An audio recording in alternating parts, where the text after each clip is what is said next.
Hello दोस्तों, जय हिंद, वंदे मातरम, जय श्री केदार। दोस्तों, जैसा कि हम सभी जानते हैं, हर साल महाशिवरात्रि के दिन केदारनाथ धाम के कपाट खुलने की ऑफिशियली डेट अनाउंस होती है, जो कि इस साल की भी दोस्तों हो चुकी है। और इस साल की ऑफिशियल जो डेट है केदारनाथ धाम के कपाट खुलने की, वह है 2 मई 2025। जी हाँ दोस्तों, 2 मई 2025 को केदारनाथ धाम के कपाट भक्तों के लिए दर्शन के लिए खोल दिए जाएंगे। इससे पहले 30 अप्रैल को गंगोत्री और यमुनोत्री के भी जो कपाट हैं अक्षय तृतीया के दिन भक्तों के लिए खोल दिए जाएंगे। दोस्तों, अगर केदारनाथ यात्रा की बात करें या फिर छोटी चारधाम यात्रा जिसके अंदर गंगोत्री, यमुनोत्री और केदारनाथ बद्रीनाथ धाम शामिल होते हैं, अगर इस यात्रा की बात करें तो ये हर साल मई महीने के लगभग फर्स्ट वीक से लेकर नवंबर मंथ में दिवाली तक यह यात्रा चलती है। क्योंकि यह सारे चारों के चारों जो धाम हैं यह काफ़ी हाइट पर मौजूद हैं और यहाँ पर काफ़ी मात्रा में बर्फबारी होती है। तो इसी कारण से सर्दियों के समय में इस यात्रा को बंद कर दिया जाता है। इस साल की केदारनाथ यात्रा की बात करें तो जैसा कि हमने महाकुंभ आयोजन में भी देखा कि जितना सरकार को उम्मीद थी उससे कई गुना ज़्यादा श्रद्धालु महाकुंभ में आए और उन्होंने डुबकी लगाई। इसी प्रकार से केदारनाथ यात्रा के अंदर भी इस साल भारी मात्रा में श्रद्धालुओं के आने की उम्मीद जताई जा रही है।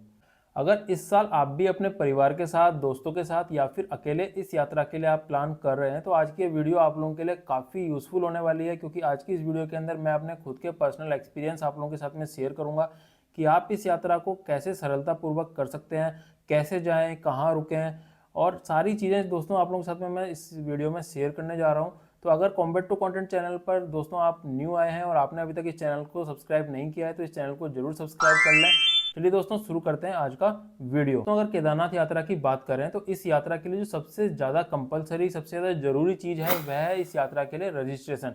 जी हाँ दोस्तों, आप जब भी इस यात्रा के लिए आते हैं तो सबसे पहले आपको जो काम करना है वह करना है, इस यात्रा के लिए आपको रजिस्ट्रेशन कर लेना है।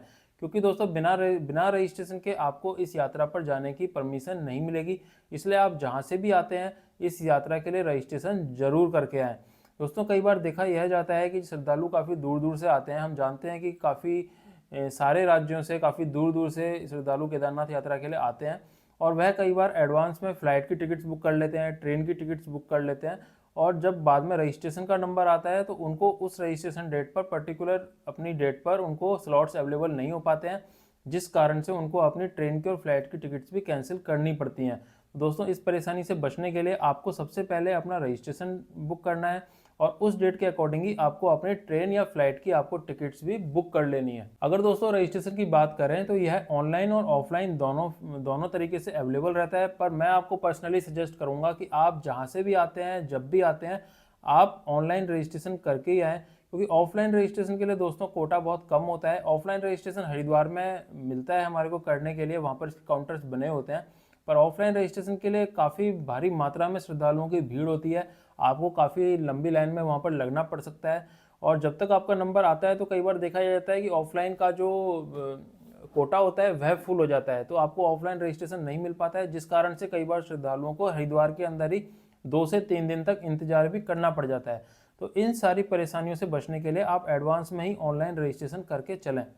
दोस्तों, इस ऑनलाइन रजिस्ट्रेशन का जो एक और यह फ़ायदा है कि जैसे ही ये ऑनलाइन रजिस्ट्रेशन शुरू होता है उसके बाद से लेकर आप नवंबर मंथ में जब तक भी ये यात्रा चलती है उसकी आखिरी डेट तक का आप जो अपनी ऑनलाइन टिकट है, अपने ऑनलाइन रजिस्ट्रेशन आप अभी से ही करके रख सकते हैं।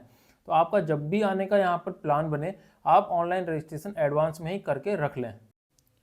अब दोस्तों सवाल यह आता है कि यह रजिस्ट्रेशन इस साल 2025 में कब से शुरू होगा। तो मैं आपको बताना चाहता हूं कि केदारनाथ धाम के कपाट खुलने की ऑफिशियल डेट के अनाउंस होने के कुछ दिनों के बाद ही ऑनलाइन रजिस्ट्रेशन शुरू हो जाता है। आप online registration and tourist care .uk.gov.in की साइट पर जाकर आप अपने लिए ऑनलाइन रजिस्ट्रेशन कर सकते हैं। पर दोस्तों, इस साल यह सुनने में आ रहा है कि इस साल गवर्नमेंट इस साइट पर जो रजिस्ट्रेशन होंगे उनको UIDAI की साइट से कनेक्ट करने के बारे में विचार कर रही है। यानी हर साल हम जब अपने लिए रजिस्ट्रेशन करते थे इस साइट पर आकर के, तो हम किसी भी आईडी से अपने लिए रजिस्ट्रेशन कर लेते थे। पर इस साल जो इसमें बदलाव आ रहा है वह ये आ रहा है कि इस साल आप जब भी अपना रजिस्ट्रेशन करेंगे तो आपको अपना आधार कार्ड के ही बेस पर अपना रजिस्ट्रेशन करना होगा और आपके आधार कार्ड से लिंक नंबर पर OTP आएगा, जिसको डाल करके आप अपना रजिस्ट्रेशन कन्फर्म कर पाएंगे। दोस्तों, जैसे ही ये प्रक्रिया गवर्नमेंट की पूरी होगी उसके तुरंत बाद ही रजिस्ट्रेशन शुरू हो जाएंगे और जैसे ही रजिस्ट्रेशन शुरू होते हैं आपको अपना रजिस्ट्रेशन कर लेना है। अगर दोस्तों आप अपने पर्सनल व्हीकल से आने का प्लान कर रहे हैं तो रजिस्ट्रेशन करते समय आपको इस बात का भी ध्यान देना है कि रजिस्ट्रेशन के फॉर्म के अंदर ही आपको अपने पर्सनल गाड़ी का जो डिटेल है वह भी उसके अंदर जरूर डालनी है। अगला सवाल जो श्रद्धालुओं के मन में आता है वह यह आता है कि हम इस यात्रा के लिए कब जाएं और क्या हमारे लिए अच्छा टाइम होगा इस यात्रा पर जाने के लिए। तो मैं दोस्तों आप लोगों को यह बताना चाहता हूं कि अगर आप क्राउड को फेस कर सकते हैं, आपको भीड़ भाड़ से इतनी ज़्यादा दिक्कत नहीं है और आप अपने दोस्तों के साथ में, अपने परिवार के साथ में आप पहाड़ों पर स्नो को भी एंजॉय करना चाहते हैं, बर्फ़ देखना चाहते हैं, तो आपके लिए मई से लेकर जून मिड तक का जो समय रहने वाला है वह काफ़ी अच्छा समय रहने वाला है। आप वहाँ पर जा सकते हैं। आपको उस टाइम पर वहाँ पर आप मेंटली तौर पर तैयार होकर के आइए कि आपको उस टाइम पर वहाँ पर काफ़ी ज़्यादा भीड़ भाड़ देखने को मिलेगी, क्योंकि वह बच्चों की छुट्टियों का टाइम भी होता है और ज़्यादातर श्रद्धालु उसी टाइम ही बाबा जी के दर्शन करने के लिए जाते हैं। पर वहाँ पर उस समय आपको पहाड़ों पर बर्फ़ देखने को भी मिल सकती है, तो यह आपके लिए अच्छा टाइम हो सकता है। इसके अलावा दोस्तों अगर आप भीड़ भाड़ में नहीं जाना चाहते हैं और शांतिपूर्वक आप दर्शन करना चाहते हैं तो अक्टूबर नवंबर का महीना आपके लिए अच्छा हो सकता है। उस समय क्राउड बहुत कम होता है, वहाँ पर मौसम भी अच्छा होता है, तो उस समय भी आप अपनी यात्रा को प्लान कर सकते हैं। इसके अलावा दोस्तों जुलाई अगस्त के अंदर आप यात्रा को अवॉइड करें तो अच्छा होगा, क्योंकि जुलाई अगस्त के अंदर काफ़ी भारी मात्रा में वहाँ पर पहाड़ों पर बारिश होती है, कई बार लैंड स्लाइडिंग हो जाती है और जो वहाँ का जो ट्रैक है केदारनाथ से गौरीकुंड तक का वह कई बार ख़राब हो जाता है, यात्रा को वहाँ पर रोकना पड़ता है। इसके अलावा दोस्तों हरिद्वार से लेकर सोनप्रयाग पहुँचने तक में भी कई बार प्रॉब्लम आ जाती है। तो आप दोस्तों कोशिश करें कि जुलाई और अगस्त महीने के अंदर जहाँ तक हो सके आप यात्रा को अवॉइड करने की कोशिश करें। अगली जो बात आती है वह आती है दोस्तों नियरेस्ट एयरपोर्ट की, कि इस यात्रा के लिए नियरेस्ट एयरपोर्ट क्या होने वाला है, क्योंकि कई श्रद्धालु जो काफ़ी दूर दूर से आते हैं वह फ्लाइट से आना पसंद करते हैं। तो दोस्तों इस यात्रा के लिए जो नियरेस्ट एयरपोर्ट होगा वह होगा देहरादून का जॉली ग्रांट एयरपोर्ट। आप देहरादून तक फ्लाइट से आ सकते हैं, उसके आगे की यात्रा को आप बाई रोड ईजिली स्टार्ट कर सकते हैं। इसके अलावा दोस्तों अगर आपको देहरादून तक की डायरेक्ट फ्लाइट्स अवेलेबल नहीं हो पाती हैं, आपको कनेक्टेड फ्लाइट्स मिलने में प्रॉब्लम आती है, तो आप दिल्ली तक भी, दिल्ली इंदिरा गांधी इंटरनेशनल एयरपोर्ट तक भी आप फ्लाइट से आ सकते हैं और उसके आगे की यात्रा को आप बाय रोड या फिर बाय ट्रेन से कर सकते हैं। अगर दोस्तों नियरेस्ट रेलवे स्टेशन की बात करें तो वह दोस्तों हरिद्वार और ऋषिकेश के नियरेस्ट रेलवे स्टेशन है, जिसके आगे की यात्रा आपको बाय रोड करनी पड़ती है। मैं दोस्तों आपको पर्सनली सजेस्ट करूंगा कि आप हरिद्वार तक की ही ट्रेन से यात्रा करें। हरिद्वार से उतर के दोस्तों आपको वहाँ पर काफ़ी सारे ऑप्शंस अवेलेबल रहते हैं। टैक्सी के, पर्सनल टैक्सी आप वहाँ से ले सकते हैं, शेयरिंग टैक्सी ले सकते हैं। इसके अलावा दोस्तों वहाँ से बसेस भी अवेलेबल रहती हैं आगे की यात्रा को करने के लिए। तो आप कोशिश करें अपनी यात्रा, अगर आप ट्रेन से आ रहे हैं तो आप हरिद्वार तक ही ड्रॉप करें। ऋषिकेश का रेलवे स्टेशन उसके आगे आता है, पर आप कोशिश करें कि आप हरिद्वार पर ही उतर जाएं और हरिद्वार से आपको ईजिली वहाँ से आगे के लिए कनेक्टिविटी मिल जाएगी। अगर हरिद्वार बस स्टैंड की बात करें तो उसकी लोकेशन हरिद्वार रेलवे स्टेशन के जस्ट पास में ही है। आप वहाँ पर पहुँच के वहाँ से अपने लिए आगे के लिए बसेस ले सकते हैं। पर दोस्तों बसेस लेने के लिए सबसे जो ज़रूरी बात है वह यह है कि आपको बस लेने के लिए काफ़ी जल्दी सुबह सुबह अर्ली मॉर्निंग ही आपको बस स्टैंड पर पहुँचना होगा। केदारनाथ के लिए बसेस 4 बजे से ही तकरीबन शुरू हो जाती हैं और वह 7:30 बजे तक ही लास्ट बसेस निकल जाती हैं वहाँ से। तो आपको कोशिश करनी है आप सुबह सुबह जल्दी से जल्दी आप हरिद्वार बस स्टैंड पर पहुँच जाएँ, जिससे कि आपको बसेस ईजिली वहाँ से मिल जाए। दोस्तों काफ़ी सारे श्रद्धालु अपनी इस यात्रा को हेलीकॉप्टर के द्वारा भी करना चाहते हैं, तो मैं उनको बताना चाहता हूं कि हेलीकॉप्टर से यात्रा, हेलीकॉप्टर की अवेलेबिलिटी दोस्तों 3 स्थानों से होती है, गुप्तकाशी, फाटा और सिरसी से। गुप्तकाशी का जो दोस्तों डिस्टेंस है केदारनाथ से वह 47 किलोमीटर है, फाटा 33 किलोमीटर है और सिरसी 25 किलोमीटर है। दोस्तों इन तीनों ही जगह से हेलीकॉप्टर्स अवेलेबल होते हैं। अगर हेलीकॉप्टर टिकट की बुकिंग की बात करें तो उसके लिए दोस्तों केवल एक ही साइट ऑफिशियली इंचार्ज है जो कि हेलीकॉप्टर की टिकट्स बुकिंग करती है और उस साइट का नाम है helicopter.irctc.co.in। आप इस साइट के थ्रू दोस्तों केदारनाथ यात्रा के लिए हेलीकॉप्टर की टिकट बुकिंग कर सकते हैं। दोस्तों यह साइट बहुत ज़्यादा ज़रूरी है और यह मैं आपको इसलिए बता रहा हूँ क्योंकि हर साल काफ़ी सारे श्रद्धालु फ्रॉड साइट्स के चक्कर में पड़ जाते हैं और वो अपना वहाँ पर नुकसान करा लेते हैं। दोस्तों आपको इसी ऑफिशियल साइट के ऊपर जाकर के ही अपनी हेलीकॉप्टर की टिकट्स बुकिंग करनी है। अगर पिछले साल की यानी 2024 की अगर बात करें तो गुप्तकाशी से जो राउंड ट्रिप का जो किराया था वह था तकरीबन 8,500 रुपये और फाटा और सिरसी से जो किराया था राउंड ट्रिप का वह था 6,000 के लमसम। तो दोस्तों यह पिछले साल का किराया था। इस साल का क्या किराया होने जा रहा है, क्या दोस्तों ये टिकट जब स्टार्ट हो जाएगी बुकिंग होना उसके बाद ही पता चल पाएगा। अगर दोस्तों हेलीकॉप्टर टिकट की बुकिंग के टाइम की बात करें कि यह बुकिंग कब से स्टार्ट होती है, तो जैसा कि बताया कि ऑफिशियली यह जो यात्रा है यह 30 अप्रैल से स्टार्ट हो जाएगी। 30 अप्रैल को गंगोत्री यमुनोत्री के कपाट खुल जाएंगे। तो दोस्तों इस यात्रा के शुरू होने से 15 या 20 दिन पहले ही हेलीकॉप्टर की टिकट बुकिंग स्टार्ट होती है। इसमें दोस्तों ध्यान देने वाली बात यह है कि हेलीकॉप्टर की टिकट बुकिंग करने से पहले आपको यात्रा का रजिस्ट्रेशन जरूर कर लेना है, क्योंकि हेलीकॉप्टर टिकट बुकिंग करते समय आपसे यात्रा रजिस्ट्रेशन का आईडी नंबर वगैरह पूछा जाता है। तो अगर आपने यात्रा का रजिस्ट्रेशन नहीं किया है तो आप हेलीकॉप्टर का टिकट पहले बुक नहीं कर पाएंगे। तो इसलिए पहले आपको यात्रा का रजिस्ट्रेशन करना है और उसके बाद ही आपको हेलीकॉप्टर का टिकट बुक कर लेना है। अगर बाय रोड हरिद्वार से यात्रा की बात करें तो आप अगर वहाँ से टैक्सी या शेयरिंग टैक्सी या फिर बसेस लेते हैं तो यह आपको हरिद्वार से सोनप्रयाग तक लेकर के आती हैं। हरिद्वार से दोस्तों सोनप्रयाग का जो डिस्टेंस है वह है तकरीबन 228 किलोमीटर। जो बसेस हरिद्वार से सुबह को चलती हैं वह तकरीबन आपको शाम के टाइम तक सोनप्रयाग उतार देती हैं। हरिद्वार से सोनप्रयाग तक जो बस का किराया है वह तकरीबन दोस्तों 600 से 650 रुपये के बीच रहता है। रास्ते में आप देवप्रयाग, जहाँ पर कि अलकनंदा और भागीरथी नदी का संगम होता है, आप यहाँ पर भी दर्शन कर सकते हैं। और साथ ही आप धारी देवी मंदिर, जो कि एक मुख्य मंदिर है इस रास्ते का, आप वहाँ पर भी दर्शन कर सकते हैं। सोनप्रयाग में उतरने के बाद में अगर आप दोस्तों वहाँ पर जल्दी पहुँच जाते हैं तो आप वहाँ से सोनप्रयाग से गौरीकुंड तक भी जा सकते हैं। सोनप्रयाग से गौरीकुंड के बीच का जो डिस्टेंस है वह है तकरीबन 10 से 12 किलोमीटर। उसके बीच में दोस्तों कुछ शेयरिंग टैक्सी चलती हैं, तो टाटा सुमो वगैरह चलती हैं, जो कि एक आदमी से 50 रुपया चार्ज करती हैं। तो आप सोनप्रयाग से गौरीकुंड भी जा सकते हैं। सोनप्रयाग और गौरीकुंड दोनों ही जगह दोस्तों काफ़ी मात्रा में होटल्स अवेलेबल हैं। आप वहाँ पर अपने लिए नाइट स्टे के लिए होटल रूम वगैरह ले सकते हैं और वहाँ पर आप नाइट में स्टे कर सकते हैं। स्टे करने के बाद में आप गौरीकुंड से अपनी यात्रा केदारनाथ के लिए स्टार्ट करते हैं। गौरीकुंड से केदारनाथ का जो डिस्टेंस रहता है दोस्तों, ऑफिशियली डिस्टेंस वह तकरीबन 17 किलोमीटर का है, पर मेरा पर्सनली ओपिनियन यह है कि वह डिस्टेंस तकरीबन 20 से 22 किलोमीटर के आसपास है। और अगर उस ट्रैक की बात करें दोस्तों तो ट्रैक इतना अच्छा नहीं है, क्योंकि रास्ता है कई जगह पर बहुत ज़्यादा ख़राब है, रास्ता काफ़ी पतला है और उसी एक रास्ते पर ही आपको भी चलना होता है और उसमें ही खच्चर वगैरह भी चलते हैं। तो काफ़ी कई बार रास्ते में काफ़ी दिक्कत का सामना करना पड़ता है। तो अगर आप अपने साथ में छोटे बच्चों को लेकर जाने का प्लान कर रहे हैं तो उसको जहाँ तक हो सके अवॉइड करने की कोशिश करिए, क्योंकि काफ़ी लंबा रास्ता है और उसमें बीच में कई बार काफ़ी प्रॉब्लम भी हो जाती है। इसके अलावा दोस्तों अगर आप पैदल चलने में असमर्थ हैं तो गौरीकुंड से ही आपको वहाँ से खच्चर भी मिल जाते हैं और टोकरी वाले भी मिल जाते हैं, जो कि आपसे वहाँ से 10 से 12 हज़ार रुपये तक चार्ज करते हैं गौरीकुंड से लेकर केदारनाथ तक छोड़ने का।